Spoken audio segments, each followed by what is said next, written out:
Hi there! Welcome to the 7th episode of the design and construction of a curve tracer. In this episode we were supposed to test the circuitry we built for the curve tracer using the ramp and the ladder signals to make the measurements, and we will. But along the way I encountered some problems that I will discuss with you and had to make substantial changes to the whole project. Here is the whole story.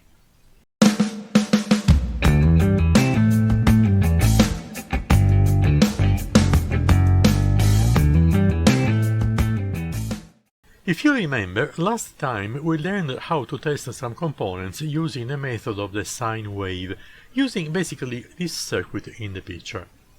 Such circuit just uses the transformer and a couple of resistors, but it is a very elementary way to figure out if a bipolar device works or not. But it does not allow to easily take precise measurements of the component itself.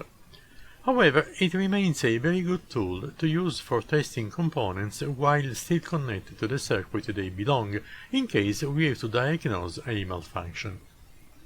The method of the ramp and ladder, instead, allows us to make measurements also on components with 3 wires, like transistors and JFET, and allows us to determine the precise characteristics of these components to select and use the right one for the project.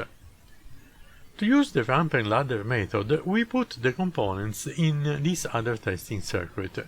You see how this time we have the possibility to test 3-wire devices, but to also test 2-wire devices as well, using only 2 of the 3 connectors in the circuit.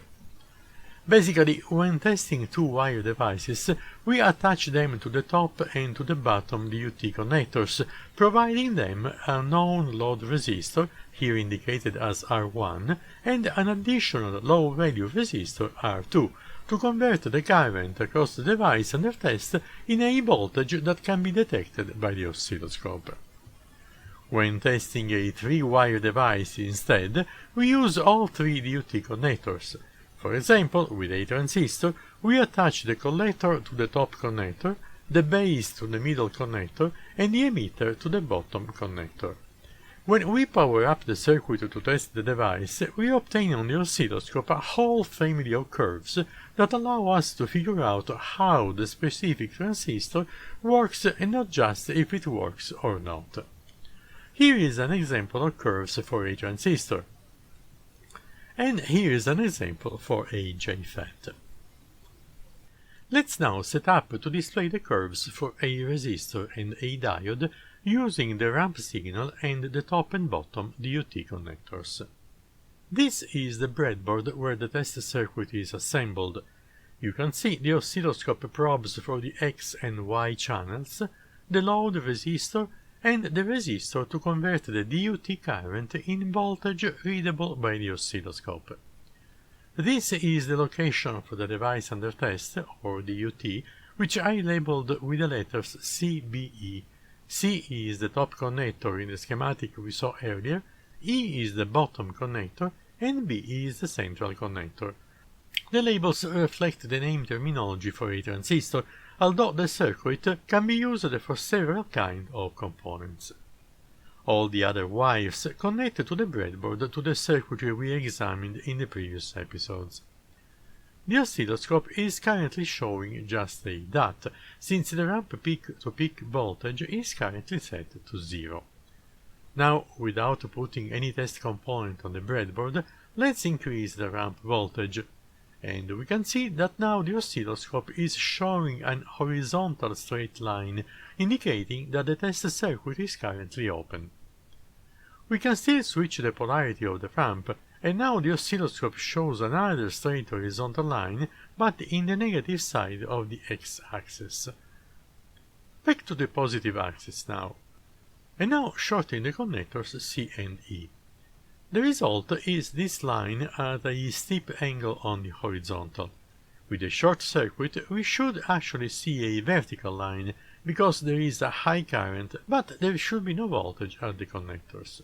In reality, we have an inclined line because we do have the load resistor and the converter resistor in series with a short. If we didn't have the load resistor in particular, the line would have been a straight vertical line. And you can see that if I change the ramp voltage, this line becomes shorter or longer proportionally to the ramp voltage. Inverting the ramp polarization, we obtain the negative side of the line. Back now to the original positive polarization. And let's now put an actual resistor on connectors C and E. And unfortunately, the inclination of the line doesn't seem to have changed. Let me try with a higher value resistor. Whoa, the inclination still seems to be the same, but now there is something else that appeared, as if there is some sort of distortion of the descending side of the ramp, like the ramp doesn't drop fast anymore. This is usually a problem of saturation of the last stage of an amplifier, where we try to extract more current than he can provide. See, if I reduce the ramp voltage, the line shortens and the additional curved line tends to disappear. We will need to go back to the drawing board to fix this problem. Let's try with a diode, just for the sake of it. And here we are again. The diode curve is distorted and an extra line appears in the picture, confirming that the ramp is heavily distorted and it is slow to go down at every end of its period. Changing the ramp voltage produces also some sort of saturation effect, and the whole curve moves up and down. Let's check the negative side now. Well, it is better, but there are still distortions, since we should see a practically straight line. Let me run one more test with a Zener diode. And yeah, we have the same behavior on the positive ramp, while the negative ramp shows an even worse behavior, although we can actually see the knee of the curve indicating the Zener voltage. Okay, let me go back to the drawing board now. I need to run some calculations to figure out what is going on. Okay, I am back, and I think I have identified 3 different problems that may cause the distortions and the instabilities we have seen in our previous test. First of all, while playing some more with the circuit, I noticed that touching some of the components on the various breadboards, I caused sudden changes in the behavior. Well, nothing spectacular here, it is just that some of the components, the resistors in particular, have very thin leads, and especially because the breadboards are becoming old, touching them causes some of the contacts to fail. The only way to solve this problem is to move the whole circuitry from the breadboards to actual solderable boards, so the electric contacts among the components will not be altered anymore. Second issue, like I mentioned earlier, is the actual saturation of the output stages of the operational amplifiers that provide the current to the components under test. It looks like the current that these op-amps can provide is not enough for testing the components. Therefore, I need to provide an extra output stage, at least for the ramp, that can produce much higher currents without going into saturation. Third, while previously testing those components, I found kind of boring having to switch the ramp from positive to negative to see both sides of the curves. I think it is better if I make the ramp go from the maximum negative voltage to the maximum positive voltage altogether, rather than going only through the positive voltages only or the negative voltages only. Additionally, this way I can avoid any noticeable nonlinearity in the transition zone from positive to negative and vice versa. I will therefore change the ramp generator to go from negative to positive in one solution. I will still keep the capability of inverting the direction of the ramp, so I can go from negative to positive or from positive to negative depending on necessities. Let me make these changes off screen and then I will explain you what I have done. And I am back one more time. Let me describe the changes I made, starting with the block diagram. Here is the new one. In here, you see that there is one new block between the ramp level adjustment and the DUT. This new element is a current amplifier in class AB, capable of providing current of up to about 400 mA, versus the direct connection to the level adjustment capable of providing a maximum of about 50 mA or less. Along with this change, the ramp generator has been updated to provide a signal that goes from -5V to +5V in one solution, which is later amplified further to reach the maximum of about plus and minus 12V. The level adjustment is still able to change the polarity of the signal. However, instead of selecting a positive or a negative signal, it selects a signal that goes from negative to positive or from positive to negative. Everything else stays the same. Here is the updated schematic of the waveform generator. You can see that the section that provides the ladder signal has not been changed at all. In the section that provides the ramp signal instead, we see that the op-amp at the bottom right has been modified to function not just as a buffer, but also as an adder. With that, the positive ramp coming from the Arduino and the DAC converter is added to a constant negative voltage provided on the cursor or trinpot R28. This trinpot needs to be tuned so that the output signal is a ramp that goes from -5V to +5V with an average value of 0V. This instead is the current amplifier for the ramp signal.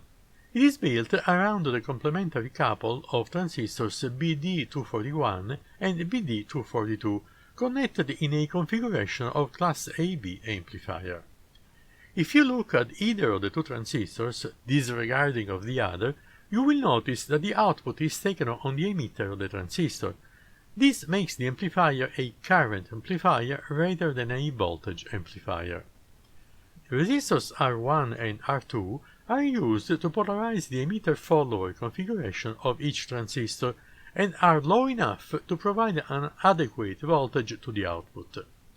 Resistors R3 and R4 are calculated to provide a minimal current flow on both transistors at the same time, enough to keep them ready to start conducing high currents, but not enough to waste power on the transistors and the resistors R1 and R2 where the amplificator is not used.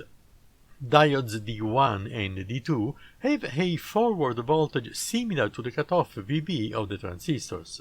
Therefore, a non-zero signal introduced at their center point will immediately activate one of the other transistors, providing enough current for the load. This is the most basic Class AB configuration for an amplifier that guarantees a good response to the input signal with negligible distortion at the output. As I said previously, I have replaced all the breadboards previously assembled with small perfboards to make sure that we don't see any instability due to bad connections among components. I started with the construction of the waveform generator along with the DAC converters and tested the new generator on the oscilloscope. Then I built the circuitry that buffers the generator outputs, as well as the adder that converts the ramp from positive signal only to the one that provides a signal going from -5V to +5V. Note the multi-turn trinpot used to obtain a perfect 0V mean ramp voltage, assuring that the ramp is perfectly symmetrical with respect to ground, which you can see on the oscilloscope. Blue signal, of course. This one is the fully assembled current amplifier. Transistors BD241 and BD242 are mounted on those big heat sinks to dissipate the heat generated when the current reaches the highest possible values. Note also the 1 ohm resistors bigger than usual because they need to dissipate up to 1 watt of power. This board is connected to the rest of the circuit and to the back of the front panel through wires that can be attached to the visible screw terminal blocks, one for the input signal, one for the output signal, and one for the dual power supply. Here is the whole circuitry still sitting on the support I previously used for the perf boards, so I can still use the switches and potentiometers on the front panel. This one on the top left of the video is the waveform generator, followed by the buffer and the other circuits, then the level adjustment circuits. On the upper right we find instead the Howland pump to provide a control current on the components that require it, rather than a voltage. This control voltage is of course the ladder signal. On the oscilloscope you can now see the final result of this new circuitry, the ladder signal on the top and the symmetrical ramp on the bottom. Note the peak-to-peak value of about 12 volt for the ladder and 22 volt peak-to-peak for the ramp, which has also a mean value of 0 volt, indicating that the ramp has a plus-minus 11 volt with respect to the ground. Note how I can still change the polarity of the ladder, while the ramp now, rather than changing the polarity, now inverts its shape and direction. I have now connected the output of the current amplifier to the oscilloscope to see if the ramp provided by it has still a good shape with negligible distortions, and it can still be adjusted continuously through the level adjustment circuitry. And you can definitely see the very good result on the oscilloscope. Time now to run again the tests we did at the beginning of the video, this time using the ramp signal from the current amplifier rather than directly from the op-amp. Here is the new setup. The board where the DUT will be placed is the small breadboard toward the top of the image.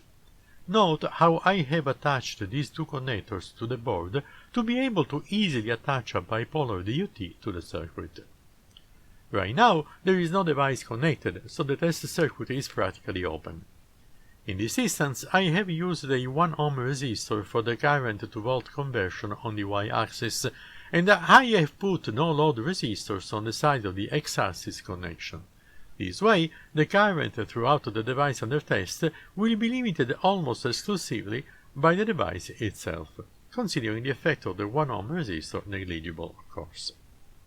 Let's now check what we see right now on the oscilloscope in XY mode. Increasing the ramp amplitude, and this is a perfectly horizontal straight line since the circuit is open and there is no flow of current. Let's now put a short circuit and check what we see on the oscilloscope. And the oscilloscope shows an almost vertical line. Well, since there is a short circuit, we were supposed to see a perfectly straight vertical line. However, we need to remember that there is an 1 ohm resistor in series with the current, so the line cannot be perfectly vertical. But let's now put an actual resistor at the DUT connector to see if the slope of the line changes and how. Let's start with a 100 ohm resistor and see what happens on the oscilloscope. Increasing the ramp amplitude, and we can see another straight line as expected, but with a slope in between the two we have previously seen. Now let's try with a bigger resistor, which should give us a decrease in the slope. And let's use a 1K resistor. And the slope is in fact quite changed, being now almost horizontal. However, if we increase the sensitivity of the y-axis, we can have a better reading of the values on it, and accordingly we should see an increase in the slope. Let's do it, and look at what we see now with a resolution 5 times higher than before. If I now went back and test again the 100 ohm resistor, we see an even higher slope, which is what we expected. And now let's put a 10K resistor. And with that, the slope decreases again. We can further increase the y-axis sensitivity now, but you see that this causes also an increase in the noise of the signal, which is not exactly nice to our eyes. For this reason, I am now thinking to put a voltage amplifier at the y-axis output. This way, we should be able to keep a low sensitivity on the oscilloscope, but still enjoying a better reading sensitivity on it. Maybe in the next iteration of this device. I will have to think about it. In the meantime, please feel free to give your opinion in the comments. Let's try now with the diode. Here is the diode connected to the DUT wires, and here is the image on the oscilloscope after increasing the ramp amplitude. As expected, we see a flat line on the negative side, while on the positive side the current starts to increase rapidly once the forward voltage of the diode is reached. However, we got some stuff in this area. This is due to the internal capacitance of the diode, which manifests itself if we apply an increasing voltage to it.